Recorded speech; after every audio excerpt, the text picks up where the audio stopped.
சென்னை சைதாப்பேட்டை நீதிமன்ற வளாகம் முன்பு வழக்கறிஞர்கள் ஆர்ப்பாட்டம் நடத்தி வருகின்றனர். இதுகுறித்த கூடுதல் விவரங்களை வழங்குவதற்காக செய்தியாளர் ராகவேந்தர் இணைப்பில் இருக்கிறார். வணக்கம் ராகவேந்தர், இந்த ஆர்ப்பாட்டம் தொடர்பான விவரங்களை பதிவு பண்ணலாம்.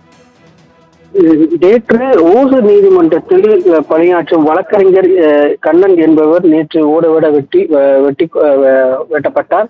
இது தொடர்பாக ஆனந்தன் மற்றும் அவரது மனைவி இருவரும் கைது செய்யப்பட்டிருக்கின்றனர். மேலும் இது தொடர்பாக தமிழகம் முழுவதும் தற்போது வழக்கறிஞர்களுக்கு உரிய பாதுகாப்பு இல்லை என்று பல்வேறு நீதிமன்றங்களில், தமிழகம் முழுவதும் இருக்கக்கூடிய பல்வேறு நீதிமன்றங்களில் வழக்கறிஞர்கள் சாலை மறியல் போராட்டத்தில் ஈடுபட்டு வருகின்றனர் மற்றும் அது மட்டும் இல்லாமல் புறக்கணிப்பு போராட்டமும் நடத்தி வருகின்றனர். சென்னை சைதாப்பேட்டையில் இதே போன்று வழக்கறிஞர்கள் போராட்டம் நடத்தி சாலை மறியலில் ஈடுபட்டனர். இந்த சாலை மறியல் போராட்டம் காரணமாக அங்கு கிட்டத்தட்ட ஒரு மணி நேரத்துக்கு மேலாக சாலை போக்குவரத்து மிகவும் பாதிக்கப்பட்டது.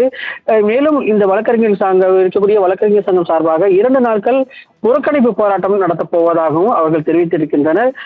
இதனைத் தொடர்ந்து தற்போது இந்த சாலை மறியலில் ஈடுபட்ட அவர்களை போலீசார் பேச்சுவார்த்தையில் ஈடுபட்டு தற்போது கலைத்திருக்கின்றனர்.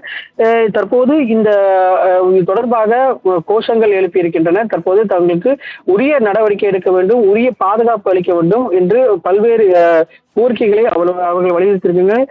கடந்த 6 மாதங்களுக்கு காலத்தில் மட்டும் 10க்கும் மேற்பட்ட வழக்கறிஞர்கள் இது போன்ற தாக்குதலுக்கு உள்ளாக்கப்பட்டிருப்பதாக தெரிவிக்கப்பட்டிருக்கு. எனவே எங்களுக்கு உரிய பாதுகாப்பு அளிக்க வேண்டும், அரசு இதற்கு செவி சாய்க்க வேண்டும் என்று நீதிமன்றத்தில் போராட்டத்தில் ஈடுபட்ட வழக்கறிஞர்கள் சார்பாக கோரிக்கை விடுக்கப்பட்டிருக்கு.